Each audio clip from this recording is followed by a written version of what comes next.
Assalamualaikum warahmatullahi wabarakatuh. Nama saya Nindya Dewi Nugrahani, saya dari kelas IPA 2 akan menjelaskan PPT yang berjudul Gerakan Pembaharuan dalam Islam. Gerakan Pembaharuan dalam Islam. Dalam bahasa Arab, gerakan pembaharuan dalam Islam disebut tajdid. Secara harfiah, tajdid berarti pembaruan dan pelakunya disebut mujadid. Tepatnya abad ke-18, pada waktu itu, baik secara politis maupun secara intelektual, Islam telah mengalami kemunduran, sedangkan Barat dianggaplah maju dan modern. Kondisi seperti itu menurut umat Islam untuk melakukan pembaruan dalam berbagai bidang.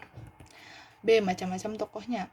Yang pertama ada Muhammad Ali Pasha, lahir tahun 1765 sampai 1849.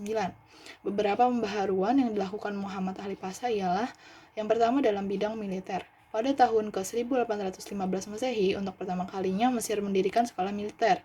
Namun ia juga banyak mengimpor persenjataan buatan Eropa seperti buatan Jerman atau Inggris.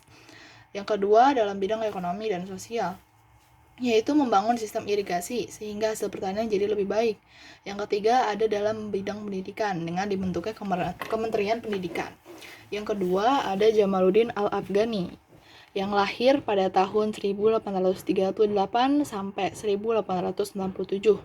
Misi besar Al-Afghani ialah yang pertama ada mengisi semangat baru di timur sehingga ia menghidupkan kembali kebudayaan, ilmu pengetahuan, pendidikan, kebersihan agama yang kaya.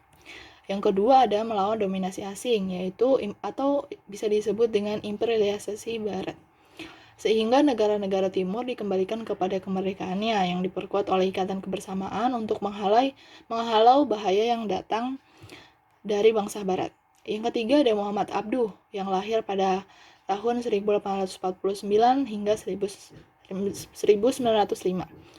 Ide-ide pembaharuan Muhammad Abduh ialah yang pertama ada faktor utama kemunduran umat Islam adalah jumud.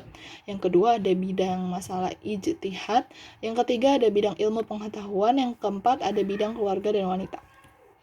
Yang keempat ada Muhammad Rashid Ridho yang lahir pada tahun 1865 hingga 1955.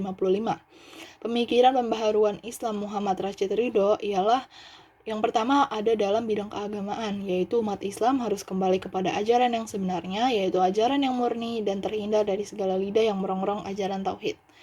Yang kedua juga ada dalam bidang pendidikan dan ilmu pengetahuan, yaitu ilmu-ilmu pengetahuan umum dimasukkan ke dalam lembaga pendidikan milik umat Islam. Yang terakhir ada Muhammad Iqbal, yaitu pada tahun 1877 hingga 1938. Solusi Muhammad Iqbal untuk mengatasi persoalan yang dihadapi umat Islam ialah yang pertama ada secara konsisten menerapkan konsep dinamisme Islam. Umat Islam juga harus membangkitkan kembali tradisi keilmuannya. Yang kedua ada hukum Islam itu tidak bersifat statis, tetapi dinamis dan berkembang sesuai dengan perkembangan zaman. Yang terakhir ada intisari hidup adalah gerak. Ini adalah foto dari tokoh-tokoh gerakan pembaharuan dalam Islam. Ini ada pertama ada Muhammad Ali Pasha, yang kedua Jamaluddin Al-Afghani, yang ketiga Muhammad Abduh, yang keempat Muhammad Rashid Ridho, dan yang kelima Muhammad Iqbal. Sekian dari saya. Wassalamualaikum warahmatullahi wabarakatuh.